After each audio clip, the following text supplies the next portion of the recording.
અનંત ઉપકારી, અનંત કલ્યાણ કરનારા, વાત્સલ્ય વરસાવનારા તારક તીર્થંકર શ્રવણ ભગવાન મહાવીર મહારાજા, એમણે અષાઢ સુદ છઠના દિવસે 10મા દેવલોકમાંથી એમનું ચેવન થયું. ચૈત્ર સુદ 13ના દિવસે જન્મ થયો.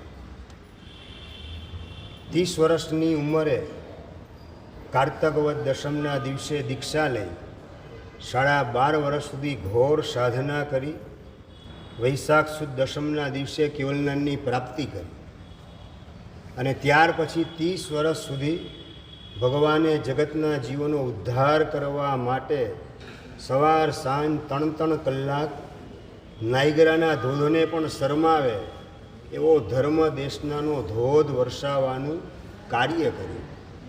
જગતના જીવો ઉપર જાણે કે કૃપા વૃષ્ટિ વરસાવવાનું કામ.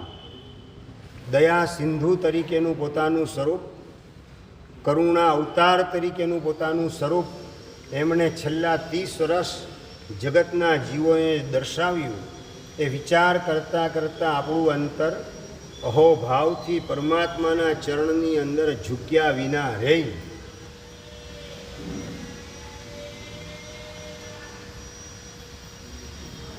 પ્રભુ કરુણાના સાગર છે. સાગરની અંદર પાણીના ટીપા કેટલા હોય કિરણભાઈ? ગણી ન શકાય, અગણિત. એમ પ્રભુની કરુણા એ પણ આપણે ગણી શકીએ તેવી નથી. ભગવાનના આપણા ઉપરના ઉપકાર એ પણ આપણે કલ્પી શકીએ એમ નથી. છતાં મુખ્ય 25 પ્રકારે પ્રભુની કૃપા એનો આપણે આજથી વિચાર શરૂ કરીએ છીએ. કેટલા પ્રકારની કૃપા? 25 પ્રકારની કૃપા. આપણે રોજે રોજ દેરાસર જઈએ, ભગવાનના દર્શન વંદન કરીએ, પૂજા કરીએ, આંગી વગેરે કરીએ, પણ એમના ઉપકાર આપણા ઉપર કેટલા છે એનો વિચાર અત્યાર સુધી અશ્વિનભાઈ લગભગ નથી કર્યો. એના કેટલા ઉપકાર છે આપણા ઉપર, કેટલી કૃપા એમણે વરસાવી આપણા ઉપર, એ અંગે લગભગ આપણે વિચાર કરવા તૈયાર છીએ જ નહીં. આજે 25 કૃપા એની શરૂઆત કરીએ. સૌથી પહેલા નંબરની ભગવાનની કૃપા કહી તો કે ભગવાન એને આપણે પ્રાર્થના કરીએ તો પ્રભુ એ આપણી પ્રાર્થનાને સાંભળે છે. એ સૌથી પહેલા નંબરની કૃપા છે. મોટા માણસો નાના માણસોની વાત ક્યારે સાંભળે? અબજોપતિ હોય એ ભિખારીની વાત સાંભળે કે ન સાંભળે? ઉદ્યોગપતિ હોય એ કોઈ નોકરિયાત માણસ 5-7 હજારની નોકરી કરનારો એ 5,000-7,000ના પગારવાળા માણસની વાત એ અબજોપતિ કે ઉદ્યોગપતિ સાંભળવા તૈયાર થાય એવી શક્યતા નથી. ત્રણ જગતના સ્વામી એવા અર્યંત પરમાત્મા, અને આપણે અર્યંત પરમાત્માની સામે નોકરિયાત માણસની, ભિખારીની એના કરતાં પણ નીચલી ભૂમિકાએ રહેલા છીએ. અને છતાં પ્રભુ આપણી પ્રાર્થનાને સાંભળે છે.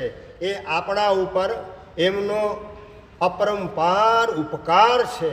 આવા પ્રકારનો અહેસાસ આપણે કરીએ અને આપણું અંતર પ્રભુના ચરણોમાં ઝૂકતું જાય, તેમ તેમ પ્રભુની ઉપરની વિશેષ કૃપાનો અનુભવ આપણને થતો જાય.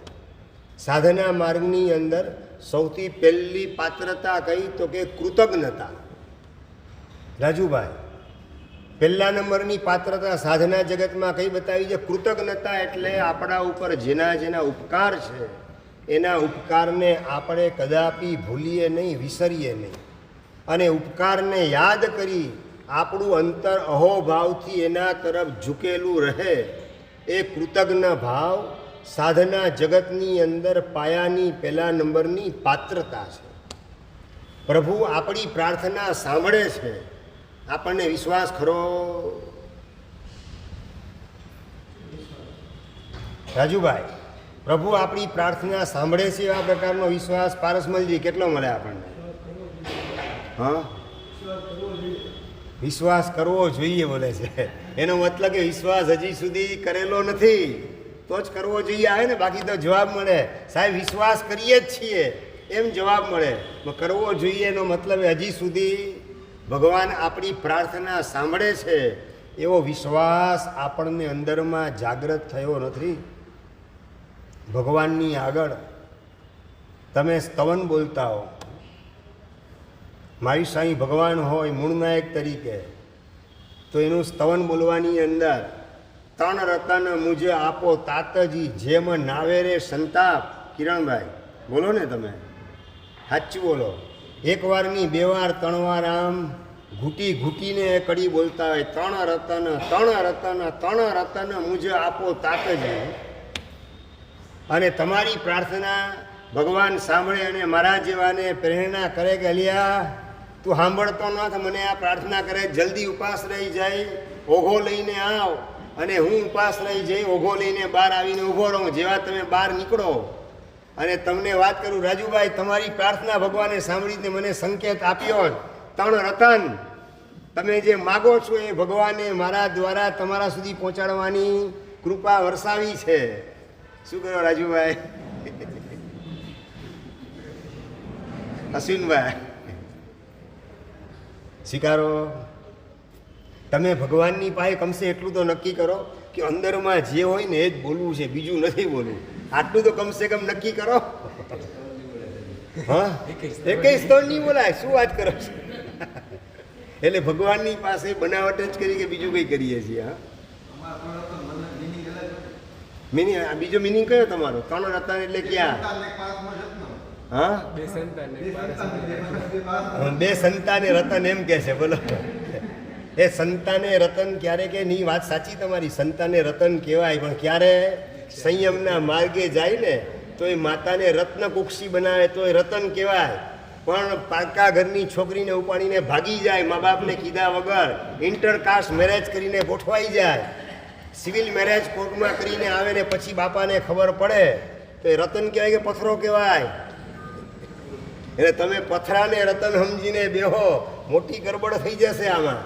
રતન માગો એનો વાંધો નહીં, પણ પ્રભુ સંતાન આપની કૃપાથી મળેલ છે, રતન પાકે અને આપના શાસનને સોંપું, સદગુરુના ચરણે સમર્પિત કરું, આવા પ્રકારના ભાવ ભીતરની અંદર ભગવાન પાસે રજૂ કર્યા.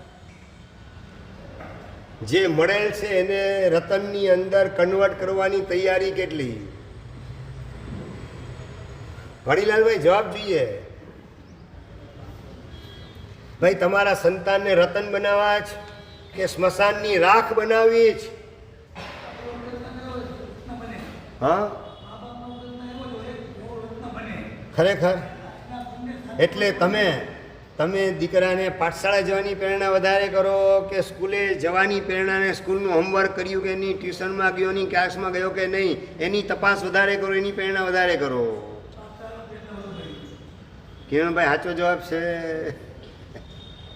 અશ્વિનભાઈ પાઠશાળા જવાની પ્રેરણા મા બાપ કેટલી કરે ને સ્કૂલે ગયો કે નહીં, ટ્યુશનમાં ગયો કે નહીં, હોમવર્ક કર્યું કે નહીં, તપાસ એની વધારે કરો?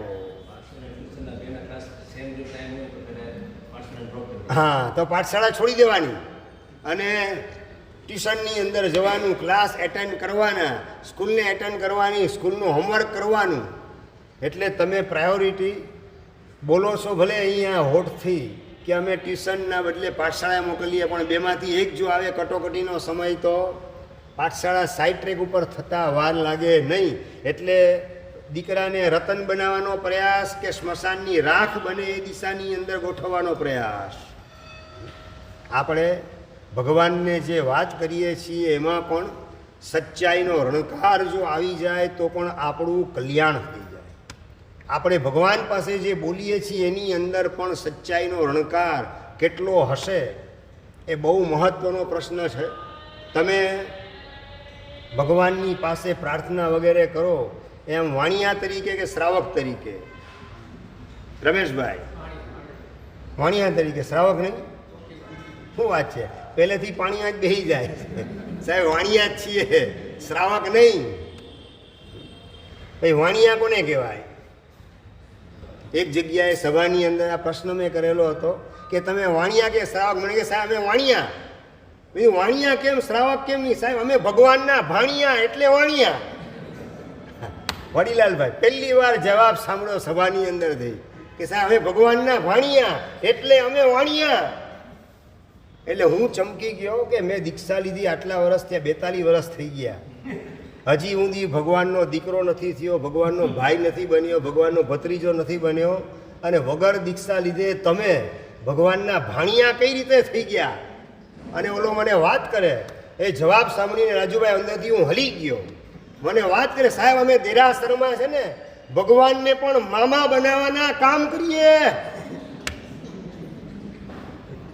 એટલે ભગવાન અમારા મામા ને અમે ભગવાનના ભાણિયા, ભાણિયા એટલે વાણિયા.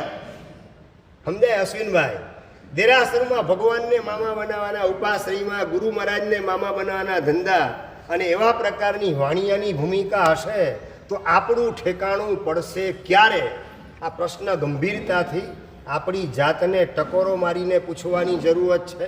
ભગવાનને ઉલ્લુ જ બનાવવાનું કામ કરીએ. આપો આપો ને મહારાજ અમને શિવ સુખ આપો. સાચું લો, શિવ સુખ જોઈએ કે પૈસાનું સુખ જોઈએ? પત્નીનું સુખ જોઈએ? પ્રેસ્ટીજનું સુખ જોઈએ? કયું સુખ જોઈએ? રાજુભાઈ જવાબ જોઈએ. ભાઈ શિવ સુખ કે પૈસાનું સુખ, પત્નીનું સુખ, પરિવારનું સુખ, પ્રેસ્ટીજનું સુખ, કયું સુખ કયું જોઈએ? હા, એક તો ભગવાનની બોલો ને ચોખ્ખું, શિવ સુખ શું કામ બોલો? તો પછી ભગવાનને ઉલ્લુ બનાવવાની વાત કે બીજી કઈ વાત? ભગવાનને મામા બનાવવાનું કામ તો કમસે કમ બંધ કરીએ. ભગવાનની સાથે છેતરપિંડી આપણે અનાદિ કાળથી આચરી રહેલા છીએ. મારે વાત તમને કરવી છે, પ્રાયોરિટી તમારા દિલમાં શેની છે? પ્રશ્ન એ છે, પ્રાયોરિટી તમારી કઈ? પ્રાયોરિટી સંસારના સુખની છે કે પ્રાયોરિટી સિદ્ધના સુખની છે? અને સિદ્ધના સુખને મેળવવાની ઝંખના અંતરમાં જાગૃત ક્યારે થઈ, કેટલા અંશમાં થઈ, અને કેવા કેવા સંયોગની અંદર થયેલી છે, આ બધી વાત આપણી જાતની સાથે વાત કરતાં કરતાં આ બધા પ્રશ્નોનો જવાબ મેળવશું તો આપણી આંખ ભીતરમાં ઉઘડશે. બહારની ખુલ્લી આંખ એનાથી ઠેકાણુંની, અંતરની આંખ ઉઘાડવી પડશે. અંતરની આંખ મીચાયેલી હશે તો આપણું ઠેકાણું પડશે કઈ રીતે? આપણે મોક્ષ સુખની વાત અને શિવ સુખ માગવાની વાત ભગવાન પાસે કરીએ, અને ભીતરમાં પૈસાના સુખની ઝંખના પડેલી હોય તો ઠેકાણું આપણું કઈ રીતે પડે? ભગવાનને ઉલ્લુ બનાવવાનું જ કામ કે બીજું કંઈ કામ કરેલું છે? આપણે ભગવાનને કે ગુરુ મહારાજને ઉલ્લુ બનાવવા નથી, છેતરપિંડીની વાત કરવી નથી, અને દેવગુરુ સાથે કરેલી છેતરપિંડી અંતે તો આપણી જાત સાથેની છેતરપિંડી તરીકે જ પુરવાર થવાની છે. આપણે આપણી જાતને બિલકુલ છેતરવી નથી, માટે તારક સ્થાન સાથે બિલકુલ છેતરામણી થાય નહીં એની ભીતરમાં તકેદારી રાખવી છે. ત્રણ રતન મુજ આપો તાતજી બોલો, પણ ભીતરની અંદર સાવ કોરો ધાકોર છું. ત્રણ રતન સમ્યક દર્શનના ચારિત્ર એ મેળવવા માટેની કોઈ ઝંખના ભીતરમાં જાગી નથી. પ્રભુ બોલું છું ખરો, ત્રણ રતન મુજ આપો તાતજી, પણ હજી જોઈએ તેવા ત્રણ રતનને, રત્નત્રયને મેળવવા માટેના ભાવ મારા ભીતરમાં જાગતા નથી. એવા પ્રકારની વેદના પણ ભીતરમાં કેટલી ઘૂંટાતી હોય. તમે ત્રણ રતન મુજ આપો તાતજીને મહારાજ સાહેબ બહાર ઊભો લઈને ઊભા રે, શું જવાબ શું આપો રમેશભાઈ? સાહેબ તમને ક્યાં કીધું? ભગવાનને કીધું છે. અમે આપને ક્યાં કીધું? સાચું, કોઈ પણ ગુરુ મહારાજની પાસે ત્રણ રતન આપો એવી માગણી કરી? અશ્વિનભાઈ, કોઈ ગુરુ મહારાજની પાસે ત્રણ રતન માગ્યા નહીં, ભગવાન પાસે માગ્યા. કે કારણ શું? જાણવા માગું છું. પ્રશ્ન તમારો છે, છતાં હું જિજ્ઞાસા અંદરમાં જાગી એટલે તમને પૂછું છું કે ભગવાન પાસે ત્રણ રતન કેમ માગો? ગુરુ મહારાજ પાસે ત્રણ રતન કેમ ના માગો? હા, બસ આ જ વાત પડી છે. ભગવાન, હું કહું છું પણ ભગવાન મારી કોઈ વાત સાંભળવાના નથી, સ્વીકારવાના નથી, અમલ કરવાના નથી, માટે ત્યાં કહેવામાં કોઈ જોખમ નથી. ગુરુ મહારાજ પાસે માગીએ ને કદાચ આપી દે તો? માટે ગુરુ મહારાજ પાસે આપણે ત્રણ રતન માગવાની વાત બિલકુલ ઉચ્ચારવી નથી. મતલબ કે તમે સ્તવન બોલો છો, પણ ભગવાન આ મારા પ્રાર્થનાના શબ્દો, સ્તવનના શબ્દો, ભાવના શબ્દો સાંભળી રહેલા છે, એવું તમારું અંતઃકરણ કબૂલાત કરતું નથી અને તમે બોલે રાખો છો, તો અંદરમાં પડેલી આ નાસ્તિકતા છે કે આસ્તિકતા છે? ભગવાન મારી વાત સાંભળતા નથી, સ્વીકારવાના નથી, એનો અમલ કરવાના નથી. આ પ્રકારનો અંદરનો ભાવ સબકોન્શિયસ માઇન્ડની અંદર ગોઠવાયેલો હોય અને તમે સ્તવન બોલતા હો, તો એ આધ્યાત્મિક ભૂમિકા છે, ધાર્મિક ભૂમિકા છે, આસ્તિકની ભૂમિકા કે નાસ્તિકની ભૂમિકા?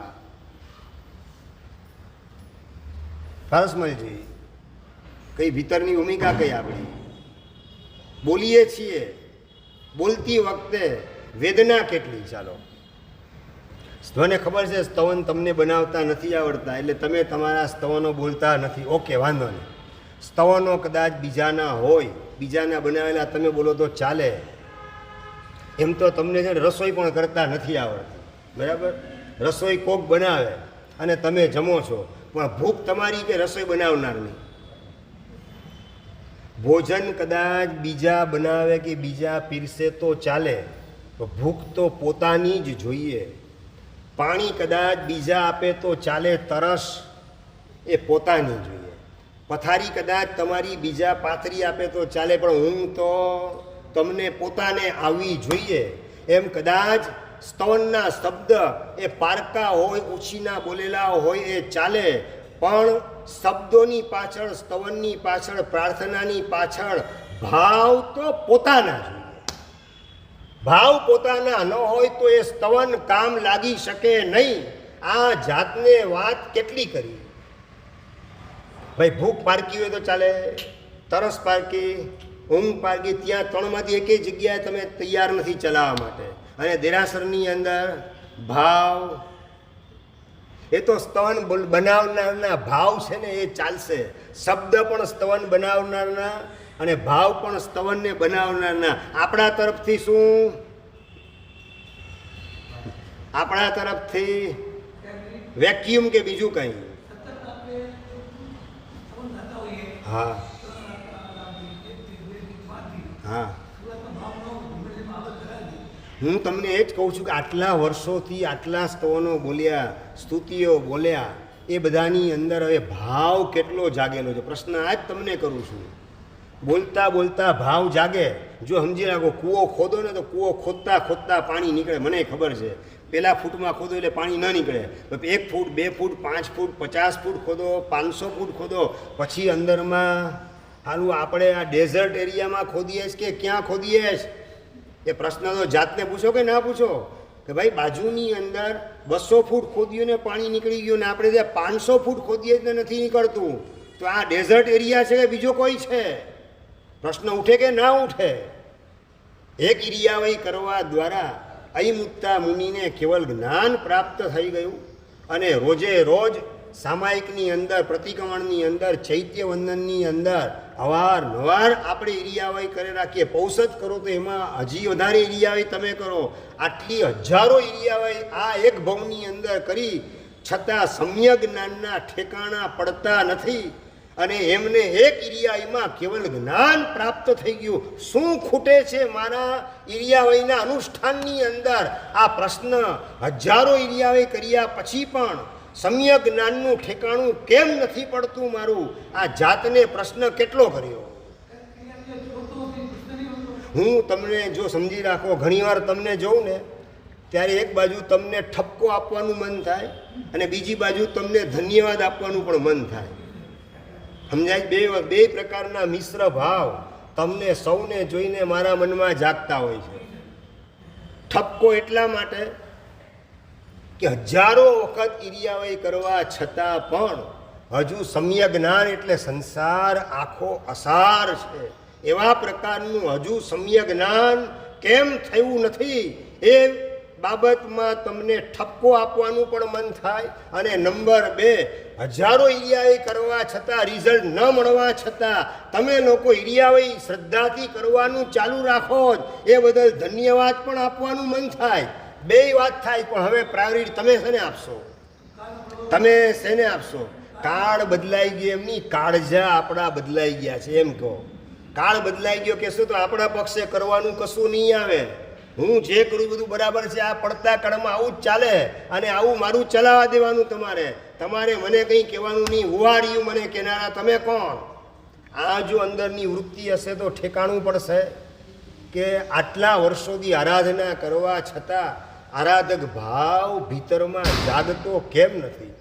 આટલા વર્ષોથી રોજે રોજ 1 સામાયિક 2 સામાયિક 3 સામાયિક કરું છું, છતાં જોઈએ તેવી ક્ષમતા ભીતરમાં પ્રગટ કેમ થતી નથી? આ પ્રશ્ન અંદરમાં કેમ ઉઠતો નથી? રોજે રોજ સવારે 8 વાગ્યાથી માંડી રાતના 10 વાગ્યા સુધી દુકાને જતો હોય દીકરો, મહિનો 2 મહિના 4 મહિના 6 મહિના વરસ થઈ ગયું, પૂછો તો ખરા ને રાજુભાઈ, બેટા કેટલી કમાણી કેટલી થઈ? અને દીકરો કે પપ્પા કમાણી તો બિલકુલ થઈને દુકાને જવાનું ચાલુ જ છે, કમાણી બિલકુલ નથી થઈ. અશ્વિનભાઈ શું કહેશો? શું કહેશો? કાં તું દુકાન બદલ, કાં તું તારો ધંધો બદલ, નોકરી કરતો હોય તો કાં તારા તું શેઠને બદલ, પણ આ રીતે કમાણી વગર સવારે 8 વાગે જાને રાતના 10 વાગે આવીને કમાણીમાં 1 રૂપિયો તારી પાસે હાથમાં ના આવે, વર્ષના અંતે પણ કેમ ચાલી શકે? આ જ વાત તમે દીકરાને કરો કે શું કરો કે ધન્યવાદ આપો, ભલે કમાણી નથી થતી છતાં પણ દુકાને જવાનું બેટા ચાલુ રાખજે, આજે નહીં તો કાલે કમાણી થશે, આશ્વાસન આપો. હવે દીકરા પણ જેને નડે તો દુશ્મન એના કેટલા હોય આ જગતની અંદર? આ પ્રશ્ન બહુ ગંભીર ઊભો થાય છે. દીકરાને તમે ધન્યવાદ આપો. હું તમને ધન્યવાદ આપવાનું કામ કરું વાડીલાલભાઈ, શું કરું? ભાવ બેય જાગે છે, ધન્યવાદનો ભાવ ને ઠપકાનો ભાવ બેય જાગે છે. તમે તમારા દીકરાને ધન્યવાદ આપો કે ઠપકો આપો? ધન્યવાદ નહીં તો હવે હું તમને શું આપું? ધન્યવાદ આપું કે ઠપકો આપું? એ કાળનો પ્રભાવ આગળ ધરી અને કાળજાને બદલવા નથી, આપણા ભાવને ઊંચકવા નથી, એવું એક ઓઠું ધરવાનું કામ કરવું છે કે મારી અપાત્રતા છે કે હું ભીતરમાં ભાવ પ્રગટ કરવાનું લક્ષ્ય રાખતો નથી. સામાયિક કરવા છતાં ક્ષમતાની કમાણી મને કેટલી થઈ એ બાબતનું લક્ષ્ય મેં કેળવેલું જ નથી. તપ કરવા છતાં આહાર સંજ્ઞા ખાવાની લેશિયા કેટલી કંટ્રોલમાં આવી એનો વિચાર હું કરતો જ નથી. દાન કરવા છતાં દર વર્ષે 25,000 ને લાખ રૂપિયાનું દાન કરવા છતાં, પર્યુષણની અંદર ઉછામણી વગેરે બોલવા છતાં પણ હજુ સુધી ધન પ્રત્યેની મૂર્છા મારી ઘટી નથી. રિઝલ્ટ મને કશું મળતું નથી. મારું ઠેકાણું ક્યારે પડશે? આ પ્રશ્ન જો ગંભીરતાથી સંવેદનશીલ હૃદય તમે તમારી જાતને નહીં પૂછો અને માત્ર બહારથી ગતાનુગતિ ક્રિયા કરી અને સંતોષ માની લેશો તો આધ્યાત્મિક વિકાસ તમારો ક્યારે થશે? માત્ર બહારની ક્રિયાથી આપણે સંતોષમાં, બીજા માટે જો ઘણી જુદા, કાયમ માટે અને પોતાની માટે ઘણી જુદા હોય. બીજો સામાયિક કરે છે, રોજ 1 સામાયિક કરે છે, બદલ આપણે અનુમોદના કરીએ અને ધન્યવાદ આપીએ, પણ આપણે રોજ 2 સામાયિક 3 સામાયિક કરીએ છતાં જમવા માટે ભાણે બેઠા અને 5 મિનિટ સુધી રોટલી ન આવી, શાક ન પીરસાયું અને આપણી ક્ષમતા ભાગી ગઈ, વિષમતાનો આપણે શિકાર બની ગયા અને ભાણા પછાડવાનું કામ કરતા હોઈએ તો આપણી જાતને ટકોરો તો મારવો પડશે કે નહીં? કે રોજ 2-3 સામાયિક કરું છું છતાં 5 મિનિટ રોટલી મોડી આવી તો ક્ષમતા હું કેમ ટકાવી ના શક્યો? ચા ખાંડ વગરની આવી ગઈ, મારી ક્ષમતા ક્યાં ભાગી ગઈ?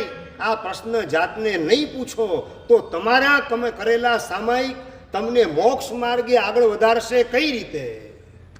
ખાલી 2 ઘડી વ્યવહારથી સામાયિક કરીને સંતોષ માનવો છે? સમજી રાખો કે તમે સામાયિક કરો, પ્રતિક્રમણ કરો, તપ કરો, દાન કરો, બધું છે ને વકરો છે, વકરો.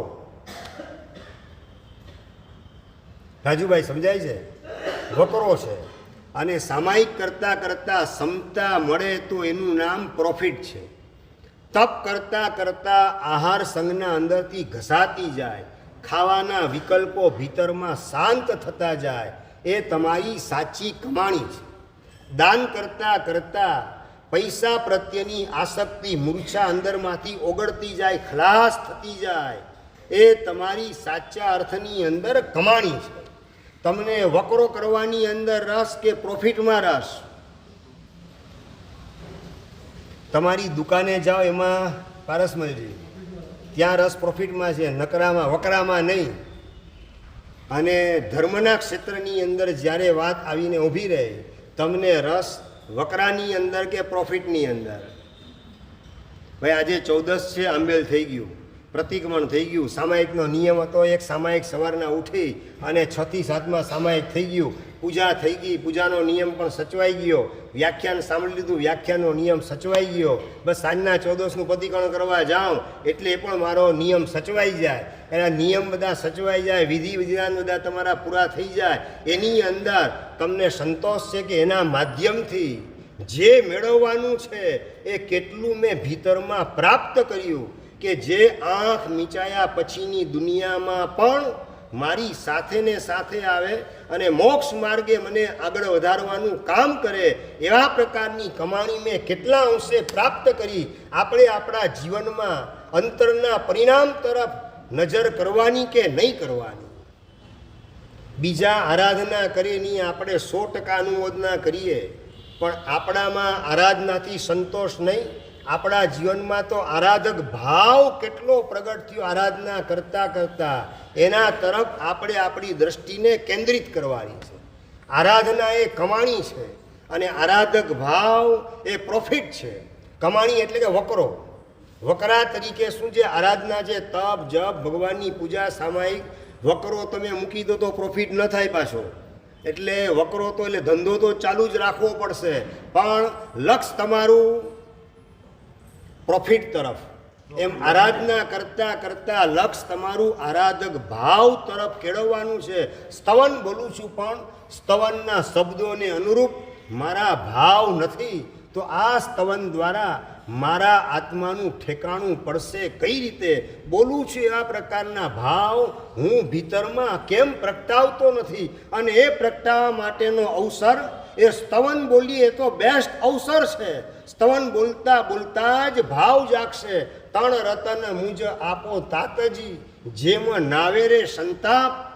5 ધક્કા ખાવા છતાં 50,000નું પેમેન્ટ તમારી પાસે ન આવે અને મન તાપ અને સંતાપનો અનુભવ કરતો હોય, ત્યારે તો કમસે કમ યાદ આવે ને, ધન્ય છે સાધુ સાધ્વી ભગવંતને.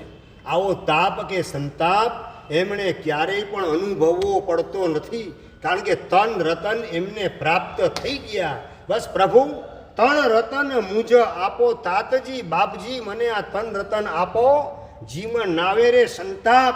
આ ઉઘરાણી જાઉં અને કશું મળ્યા વગર લીધા વિના પાછું આવું ને સંતાપનો અનુભવ કરું, આવા પ્રકારના સંતાપનો શિકાર હવે મારે કદાપી થવું નથી. હવે આ સંસારમાં કોઈ માલ નથી, આમાં કોઈ સારા વાટ નથી. ડગલે ને પગલે ચીટિંગ ને વિશ્વાસઘાત સંસારની અંદર ચારે બાજુ છવાયેલ છે. સંસારના પાયામાં જ સ્વાર્થ ગોઠવાયેલ છે, તો સ્વાર્થ જેના પાયામાં હોય એમાં સંતાપ સિવાય બીજું શું મળી શકે? આની પણ હજી સાચી સમજણ પ્રભુ મને મળી નથી. માટે 3 રતન મુજ આપજો તાતજી બોલવા છતાં પણ હજુ રત્ન ત્રયને મેળવવા માટેની જોઈએ તેવી ઝંખના ઊભી થતી નથી. હજી હઠીલી વાસનાની પજવણી શાંત થતી નથી. હજી ધનની આસક્તિ અંદરમાંથી ઓસરતી નથી. હજી સંસારની મોહ માયા એમાં મારું મન લપેટાએ રાખે છે. ધિક્કાર છે મારી જાતને, અને ધન્ય છે સાધુ સાધ્વી ભગવંતને. 8 વર્ષ 10 વર્ષ 15 વર્ષ ને 20 વર્ષની ઉંમરે સંસારમાં પગ માંડ્યા વગર આત્મકલ્યાણના માર્ગે નીકળી ગયા. અનંત અનંત વંદન સાધુ સાધ્વી ભગવંતોને છે. 3 રતન મુજ આપજો તાતજી બોલતા બોલતા આવા પ્રકારની સંવેદના ભીતરમાં આપણે પ્રગટાવતા જઈએ અને એ સંવેદનાના માધ્યમથી આપણા ચારિત્ર મોહનીય કર્મને ટાળવાનું કામ શરૂ કરીએ. આવા પ્રકારના પોતિકા ભાવ એ જ આપણને ભાવ આરોગ્ય સુધી પહોંચાડવાનું કામ કરશે. પણ લગભગ એ બાબતમાં આપણે દુર્લક્ષ સેવેલું છે. એ બાબતમાં આપણે પુરુષાર્થ કેટલો કરેલો છે? આપણી જાતને ટકોરો મારીને પ્રશ્ન પૂછવાનો છે. એ દિશાનો પુરુષાર્થ કેટલો રમેશભાઈ? સ્તવન બોલતી વખતે તમારું લક્ષ્ય રાગ કેવા પ્રકારનો છે એની અંદર, કે સ્તવનના શબ્દોની પાછળ મારો ભાવ કેવા પ્રકારનો આવે છે એની પાછળ. કિરણભાઈ, સ્તવન બોલતી વખતે પણ તમારું લક્ષ્ય આના કરતાં મારો રાગ વધારે સારો છે, મીઠો છે, મારો દર્દીલો કંઠ છે, અને હું સ્તવન બોલું એટલે 5-15 લોકો સાંભળવા માટે ભેગા થઈ જાય, બધી પોતાની ક્રિયા મૂકી અને શાંતિથી મારા સ્તવનને સાંભળે છે, કેટલો મારો સુરીલો કંઠ છે. એમ સ્તવન બોલતા બોલતા તમારા રાગ તરફ લક્ષ્ય હોય, કે સ્તવન બોલતા બોલતા શબ્દો પાછળ ભાવ પ્રગટ કરવાનું લક્ષ્ય? અશ્વિનભાઈ, પારસમલજી, લક્ષ્ય કઈ તરફ?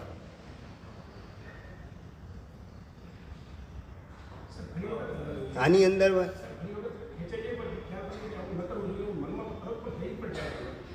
આ થઈ જાય એટલે શું થઈ જાય?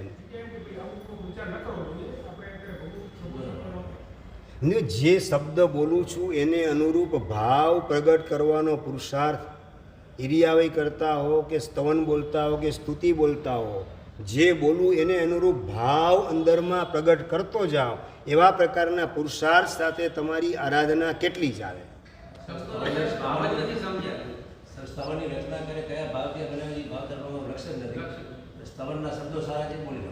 બસ શબ્દો સારા છે તો શબ્દો સારા શેના આધારે? એમ કહું છું, બસ કંઠને ગમે છે, કાનને ગમે છે, અને બીજા આપણી પ્રશંસા કરે છે, આ સ્તવન બહુ જોરદાર બોલે છે, બસ એટલે જ આપણો ધર્મ એમાં સમાપ્ત થઈ ગયો. એમ આપણો માન કસાય પોસાય એની અંદર ધર્મની આરાધનાનું ફળ આપણને પ્રાપ્ત થઈ ગયું.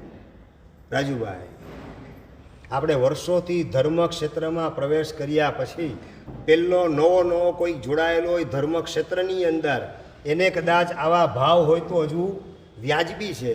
વર્ષોના વાણા વીતી ગયા પછી પણ આપણે પણ જો એ જ સ્તરે ગોઠવાયેલા રહેશું અને શબ્દો પાછળના ભાવ આપણા અંતરને ન સ્પર્શે, ભાવ ઊંચકવા માટેનો અભ્યંતર પુરુષાર્થ આપણે નહીં કરીએ, તો માત્ર હોઠથી બોલેલા શબ્દો, હૈયામાં ભાવ વગરના નીકળેલા શબ્દો, એનાથી ઠેકાણું પડે કઈ રીતે? આ પ્રશ્ન જાતને ન પૂછો. દેરાસરમાં તમે ફિઝિકલી પ્રેઝન્ટ હો કે મેન્ટલી પ્રેઝન્ટ હો? ફિઝિકલી પ્રેઝન્ટ કે મેન્ટલી પ્રેઝન્ટ? હા, ઘણી વાર છે ને તન ટેમ્પલમાં ને મન ચપ્પલમાં આવી સ્થિતિ હોય છે. મારા ચપ્પલ કોઈ બહાર ઉપાડી ન જાય, એટલે હાચીને ઉપાસીમાં દાદા અહીં પાછળની જગ્યા ખાંચાની છે ને ત્યાં ઉતારી આવું, નવા ચપ્પલ મારા કોઈ ઉપાડી ન જાય, અને પછી ભગવાનની પૂજા કરવા માટે આવો. હવે તન ટેમ્પલમાં ને મન ચપ્પલમાં ઠેકાણું પડે કઈ રીતે? રાજુભાઈ, આ પનોતીનો પણ પ્રેમ છૂટતો નથી, તો શનિની 7.5ની મોટી પનોતી એ મને લાગુ પડે કે કોને લાગુ પડે? એ પણ જાતને ટકોરો મારીને પૂછો કે ના પૂછો. જે કરો છો એની પાછળ પણ અંદરમાં ભાવ તંત્ર, લાગણી તંત્ર કઈ રીતે કામ કરેલું છે એનું પણ ઓબ્ઝર્વેશન કરો કે ના કરો? કે આમ ને આમ બસ ધકેલ પંચા 150 ચલાવા દો, સુલેમાન ચલાવ ગાડી, બેલ કિધર ચલતા અલ્લાહ માલુમ. આ જ સ્થિતિમાં ધર્મ ક્ષેત્રમાં વર્ષોના વાણા વીતી ગયા પછી પણ આપણે આપણું ગાડું ગબડાવવાનું કામ કરશું તો ઠેકાણું પડશે કઈ રીતે?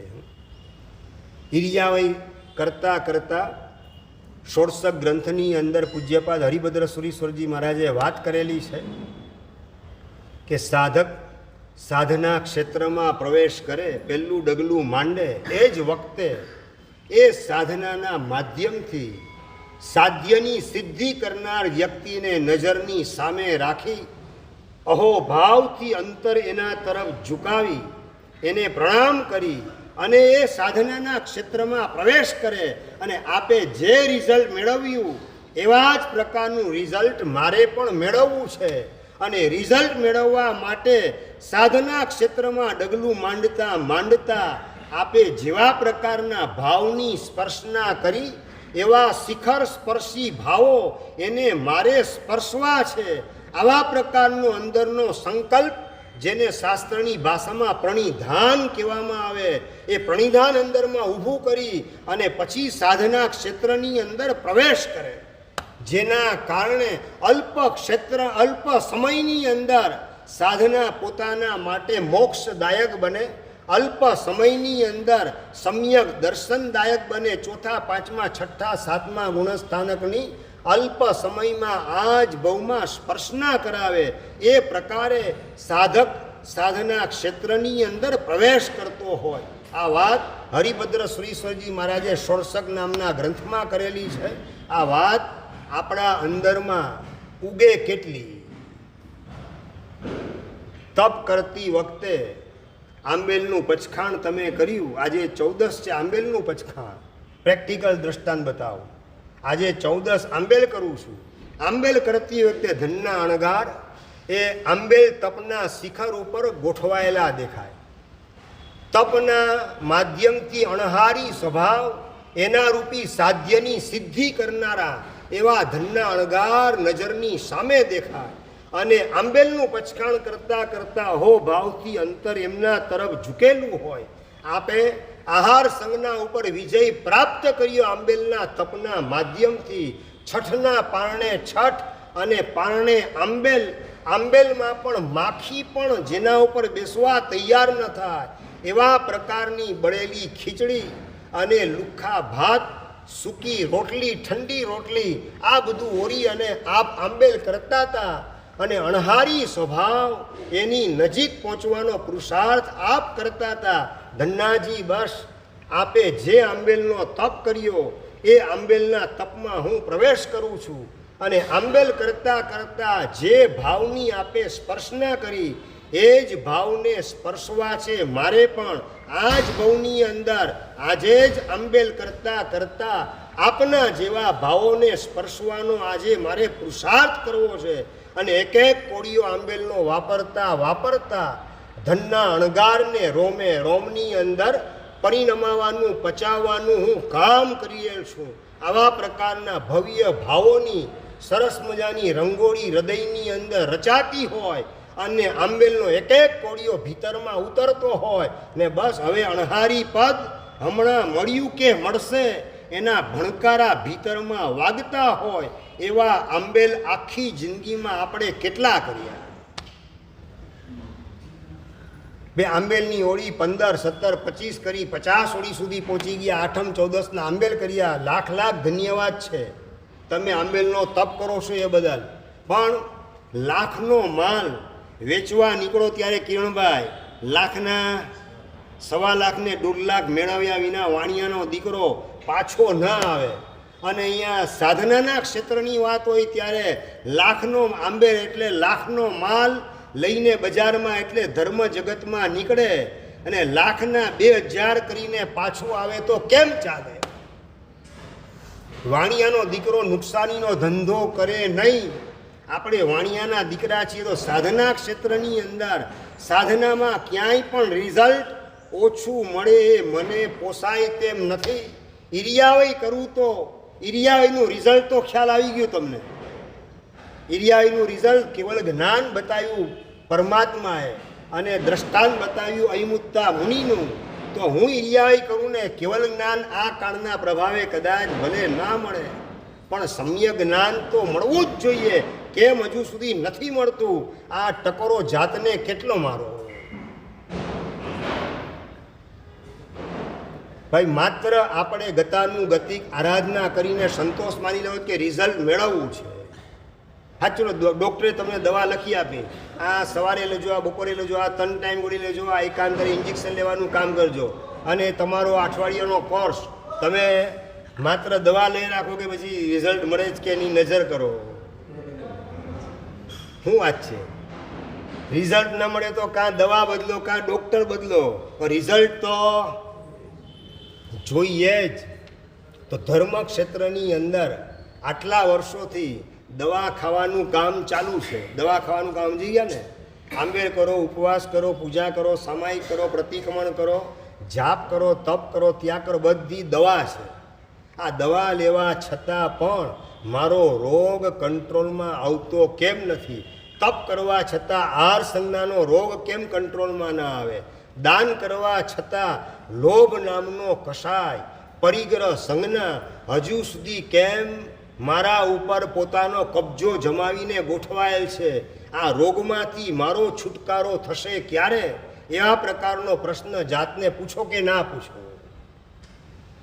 અને જો આ પ્રશ્ન પૂછ્યા વગર માત્ર ક્રિયા કરવાથી ઠેકાણું મારું પડી જશે એમ માનશો તો ક્રિયાની પાછળ જે ભાવ ગોઠવવાના છે એ બાબતની અંદર લગભગ ઉપેક્ષા સેવવાનું કામ થશે અને ભાવ ઉંચકવાનું કામ નહીં થાય. ભાવ જગતમાં પ્રવેશ કરવાનો પુરુષાર્થ નહીં કરીએ તો એ ક્રિયા બહુ બહુ તો દેવલોક આપી અને હાથ ઊંચા કરી દેશે અને દેવલોકમાં ગયા પછી પાછી એ જ 84 લાખ યોનિની રખડપટ્ટી ચાલુ થતાં વાર લાગશે નહીં. જો લક્ષ્ય આત્મશુદ્ધિનું કર્યા વગર, આત્મપ્રાપ્તિના લક્ષ્ય વગર માત્ર ગતાનુગતિ ક્રિયા કરે રાખીશ તો ક્રિયા કરવા દ્વારા એકાદ દેવલોક મળી જાય એનાથી મારું ઠેકાણું કઈ રીતે પડશે? અને નંબર 2, દેવલોકની અંદર જવાનું કામ માણસ કરતાં ઢોર વધારે કરે છે. વાળીલાલભાઈ, એ ખબર છે કે નથી ખબર? દેવલોકમાં ટોટલ જે જીવો ઉત્પન્ન થાય એમાં જેટલા માણસ ઉત્પન્ન થાય એના કરતાં ઢોરની સંખ્યા વધારે છે. રાજુભાઈ, પ્રવચનમાં ક્યારેય સાંભળ્યું કે નથી સાંભળ્યું આ વાત? શું વાત કરો? આટલા વર્ષોથી પ્રવચન સાંભળો છો ને આ શાસ્ત્રનો પદાર્થ ખ્યાલમાં નથી? દેવલોકની અંદર એક સમયે ઉત્કૃષ્ટથી અસંખ્ય જીવો ઉત્પન્ન થાય. કેટલા? અસંખ્ય દેવાત્માઓ ઉત્કૃષ્ટથી એક જ સમયમાં ઉત્પન્ન થાય. નંબર 2, મનુષ્યની સંખ્યા કેટલી? 29 આંકડાની, એટલે કે સંખ્યાતા જીવો મનુષ્યના. અને ડિમાન્ડ કેટલાની છે ત્યાં? અસંખ્યની. તો દેવ તો મરીને દેવ ન થાય, નરકનો જીવ મરીને દેવમાં જાય નહીં. કાં મનુષ્યને કાં તિર્યન, બેમાંથી એક જ દેવલોકમાં જાય. તિર્યનમાં પંચેન્દ્રિય, બરાબર? હવે આ ડિમાન્ડ અસંખ્યની છે અને અહીંયા મનુષ્ય એની ભરતી તમે કરો તો સંખ્યાતા જ છે જીવો. બધા માનો કે મનુષ્ય દેવલોકમાં જાય કાળ કરીને તો પણ સંખ્યાતા, ડિમાન્ડ અસંખ્યની છે.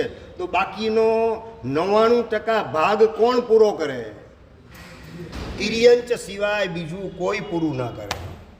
મતલબ કે દેવલોકની અંદર જનારા જીવોમાં મનુષ્ય કરતાં અસંખ્ય ગણા તિર્યંચના જીવો છે. એટલે જે ઢોર મેળવે એ મને મળી જાય એમાં મને સંતોષ એમ? આ પ્રશ્ન આપણે આપણી જાતને કેટલી વાર કરેલો છે? ઢોર જે મેળવે એ હું મેળવી લઉં એમાં મને સંતોષ થઈ જાય એમ? તમારા દીકરાને અમેરિકા મોકલેલો હોય, અમેરિકા MBBSનો અભ્યાસ, એનાથી આગળ વધી MD, MS કે DM કોર્સ માટે મોકલેલો હોય, એના માટે પાસપોર્ટ ને વિઝા ને એની ફી લાખો રૂપિયાની, એ બધું તમે ખર્ચેલું હોય અને 5 વર્ષ પછી ત્યાંથી અમેરિકાથી ઇન્ડિયામાં આવે અને બેટા તું શું લાવ્યો? અને પપ્પા હું તમારા માટે નાવા માટે સનલાઇટની ગોટી લાવ્યો છું, લાઈફ બોયનો સાબુ લાવેલો છું. શું કરો રાજુભાઈ? અલી આ ગલીએ ગલીએ અહીંયા લાઈફ બોય મળે ને એના માટે તને મોકલો તો સમજાય? દેવલોક તમે મેળવી લીધો ધર્મ આરાધના કરીને અને ભગવાન કે અલી આ ઘેટા બકરા જે મેળવે એ તે મેળવી એમાં તને સંતોષ થઈ ગયો એમ? અમેરિકા શેના માટે મોકલો તો? MD કે DM થવા માટે.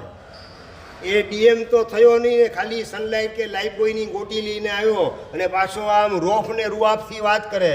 શું કરો તમે? ધન્યવાદ આપો, પીઠ થાબડો કે તમાચો મારો. શું કરો છો? આમ મૂર્ખ જ ગણો કે તમાચો ઠોકો ભેગો.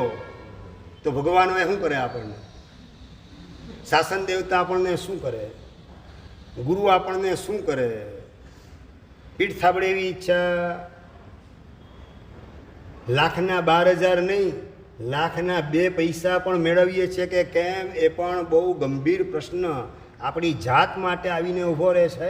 આ બધાનું કારણ ક્રિયા કોઈ ખોટી નથી, પણ ક્રિયાની પાછળ ભાવ ઊભા કરવાનો સમ્યક પુરુષાર્થ, એમાં આપણે બિલકુલ બેદરકાર બનેલા છીએ. એના જ કારણે જે ઈરિયાવઈ અયમુત્તા મુનિને મળી એ જ ઈરિયાવઈ આપણને મળવા છતાં આપણું ઠેકાણું પડતું નથી. જે આંબેલના પચખાણના શબ્દો ધનના અણગાર ઉચ્ચરવાનું કામ કરતા હતા એ જ શબ્દો આપણને મળેલા, બીજા કોઈ શબ્દ નહીં. એમના પચખાણના શબ્દો જુદા ને આપણા આંબેલના પચખાણના શબ્દ જુદા. 18,000 વર્ષ પછી આવું છે ભાઈ અશ્વિનભાઈ? બિલકુલ નહીં. એ જ શબ્દો છે આંબેલના પચખાણના. જે શબ્દો ધન્નાજી પાસે એ જ શબ્દો આપણી પાસે. તો એને જે રિઝલ્ટ મળ્યું એ જ રિઝલ્ટ આપણી પાસે કેમ નથી મળતું? શું ખૂટે છે? ભાવ ધારા ઉત્પન્ન કરવાનો પુરુષાર્થ, એના માટે તો જીન શાસન આ ભવમાં મને પ્રાપ્ત થયું છે. ભાવ જગતના સમ્રાટ બનવાનું સૌભાગ્ય એકમાત્ર જીન શાસનને મેળવીને જ મારા માટે શક્ય છે. અને એ મળવા છતાં પણ એ દિશામાં એક ડગલું નહીં માનલું તો મારું ઠેકાણું પડશે ક્યારે અને કઈ રીતે? આનો પ્રશ્ન પણ આપણે આપણી જાતને ન પૂછીએ તો ધર્મ જગતની અંદર આપણે 100 વિદ્યાર્થીની અંદર આપણો કેટલામો નંબર ગણાશે? ભાઈ 100 વિદ્યાર્થીઓમાં આપણો નંબર કેટલામો?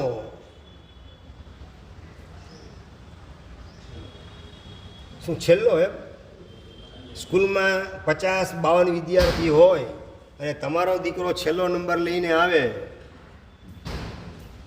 ચલાવી લો. જે અભિગમ તમે તમારા દીકરા માટે રાખો છો એ અભિગમ તમારી જાત માટે તો રાખો. તમારો દીકરો 5મો નંબર લાવે ને તોય તમે શું કહો? બેટા પહેલો નંબર કેમ ના આવ્યો તારો? 5મો જ કેમ? 5મો ને હું છેલ્લા 5 વર્ષથી જોઉં છું 5મો ને 6ઠ્ઠો જ નંબર તારો આવે જ. હજુ સુધી પહેલો નંબર એકે વાર તારો કેમ નથી આવ્યો? અશ્વિનભાઈ દીકરાને આ જ વાત કહો, બીજી વાત કરો તો આપણી જાત માટે અભિગમ કેવા પ્રકારનો? પારસમલજી જવાબ જોઈએ. ડેડ ઓડિયન્સ નથી ભાવતો, લાઈવ ઓડિયન્સ જોઈએ. જે અભિગમ દીકરા માટે રાખો છે જાત માટે તો રાખવી પડશે ને. અભિગમ જોઈએ પાછી એમાં પણ જોઈએ. ના ના, આજથી હવે આ જ અભિગમ રાખશું. જે મહાપુરુષો જે યોગની સાધના કરીને આગળ વધ્યા એ યોગ મને મળવા છતાં પણ મારું ઠેકાણું હું પાડી શકતો નથી.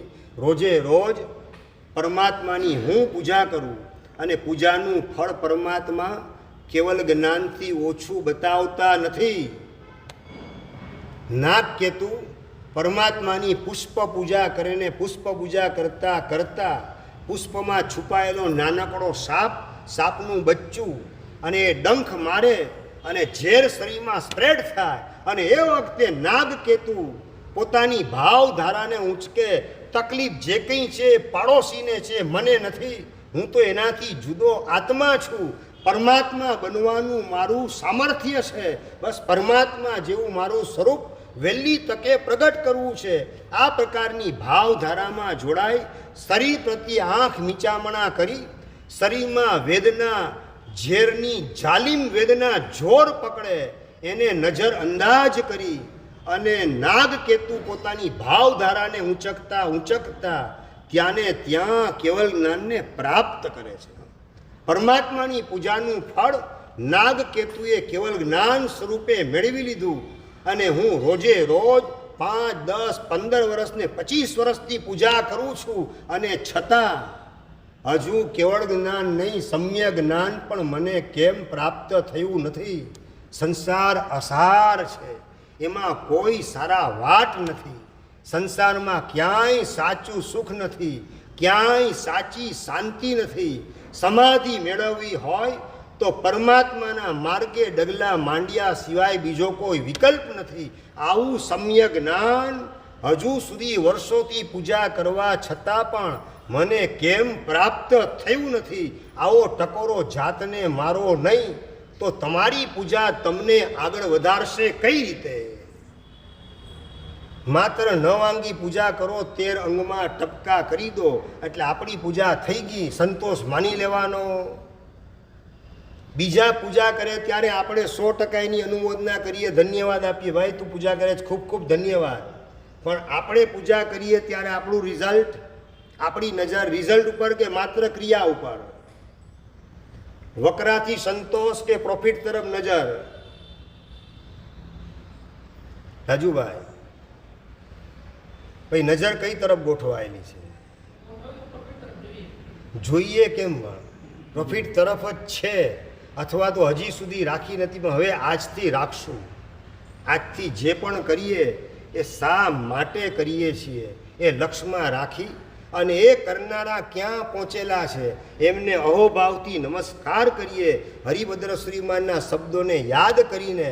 અને એ જ રિઝલ્ટ મારે પણ મેળવવું છે.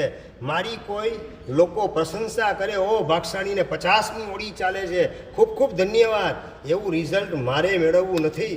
ધન્ય છે આ ભાગશાળી, રોજના 5 સામાયિક કરે છે.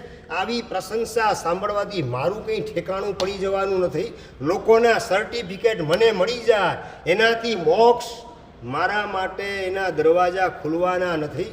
મોક્ષના દરવાજા ખોલવા માટે મારે મારા ભાવ જગતને તૈયાર કરવું પડશે, અંદરમાં ટકોરા મારવા પડશે અને શ્રદ્ધાનો રણકાર પરમાત્મા સુધી પહોંચાડવું અને એના માધ્યમથી જ મારું ઠેકાણું પડશે.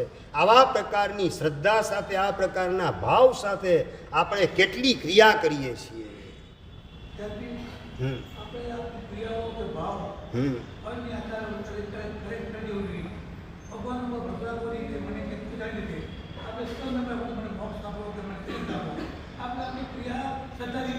શ્રદ્ધાથી કરવી જોઈએ, એમાં કોઈ ના નથી, પણ ક્રિયાને અનુરૂપ ભાવ તો હોવા જોઈએ ને.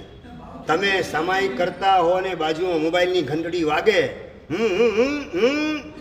ઉપાડ મોબાઈલ ઉપાડ, ઘંટડી ક્યારની વાગે ને કોઈ ન હોય, ચાલો હું ઉપાડી લઉં, અગત્યનો ફોન છે, વાત કરવા બેસી જાઓ ને એ રીતે સામાયિક કરી રાખો ને ઠેકાણા પડે.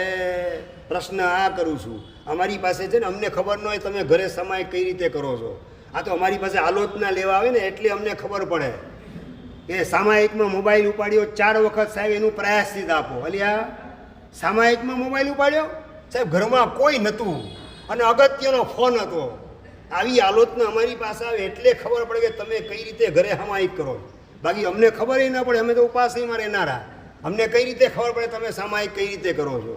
સામાયિક કરવાથી ઠેકાણું પડશે એમ સામાયિક કરવાની જ છે, પણ સામાયિક કરવાની વિધિ અને સામાયિકને મુજબ ભાવ ભીતરમાં પ્રગટ કરવાના છે. જે એક સામાયિક 84,000 વર્ષનું ક્ષણિક મહારાજનું પહેલી નરકનું આયુષ્ય તોડી નાખે, ખલાસ કરી નાખે એવી તાકાત પુણ્યા શ્રાવકના એક સામાયિકની અંદર સમણ ભગવાન મહાવીર મહારાજા 12 પરસદાની વચ્ચે પ્રકાશવાનું કામ કરે. અને એવી સામાયિક રોજે રોજ હું કરી રાખું છું તો મારી નરક કેન્સલ થઈ કે નહીં એ પ્રશ્ન ઉઠે કે ના ઉઠે? પુણ્યા શ્રાવકની સામાયિકમાં તો પોતાની નરક નહીં, બીજાની એટલે ક્ષણિકની નરકે કેન્સલ કરવાની તાકાત હતી. તો મારી સામાયિક મને દુર્ગતિમાં તો નહીં જ જવા દે, સદગતિ ને સદગતિના માધ્યમથી મોક્ષની બહુ નિકટ પહોંચતો જઈશ. એવા પ્રકારના વાતાવરણમાં હું ગોઠવાઈશ ને એવું ભીતરનું વાતાવરણ હું ઊભું કરીશ. આવા પ્રકારનો અંદરનો વિશ્વાસપૂર્વકનો સમ્યક પુરુષાર્થ ભીતરમાં ચાલુ છે કે બંધ છે સામાયિક કરતાં કરતાં? પ્રશ્ન આટલો જ છે. હા, મેં શું કીધું સમજી રાખો વાડીલાલભાઈ, તમે સામાયિક કરો છો એ ખોટું છે એમ નથી કહેતો, સામાયિક નથી કરવા જેવી એમ નથી કહેતો, પણ અને બીજા જે સામાયિક કરે તેની અનુમોદના કરવાની જ છે કે 48 મિનિટ પાપથી તો બચી ગયો ને, એની અનુમોદના 100% કરવાની. પણ આપણે સામાયિક કરીએ ત્યારે આપણો એંગલ જુદો. સામાયિકનું જે રિઝલ્ટ પુણ્યા શ્રાવકને મળ્યું એ મને મળ્યું કે નહીં? તમારો દીકરો તમને કહે કે પપ્પા હું સવારે 6 વાગે દુકાને ગયો, 10 વાગે ઘરે આવ્યો, એટલો સમય હું ક્લબમાં તો નહોતો ગયો, દારૂ તો નહોતો પીધો, મેં જુગાડ તો નહોતો રમ્યો. એ બધા ધન્યવાદ આપો ને પપ્પા, કમાણી ભલે મેં ના કરી. હવે શું કરશો તમે? એમાં એમ સંતોષ માની લેશો તમે?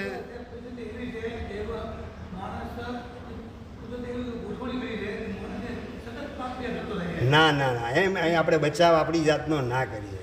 આ જ કાળમાં કમાવા માટે પરદેશ જવું પડે ને તો પણ અમેરિકાની ધરતીમાં મજબૂરીથી કમાવા માટે જવું પડે. બિઝનેસ પહેલેથી એવી લાઈનનો ગોઠવાઈ ગયેલ છે અને એ અમેરિકા પહોંચવા માટે અહીંથી પ્લેનમાં જાય, લંડન એરપોર્ટ ઉપર પ્લેન લેન્ડિંગ કરે અને એ વખતે 1.5 કલાકનો સમય મળે.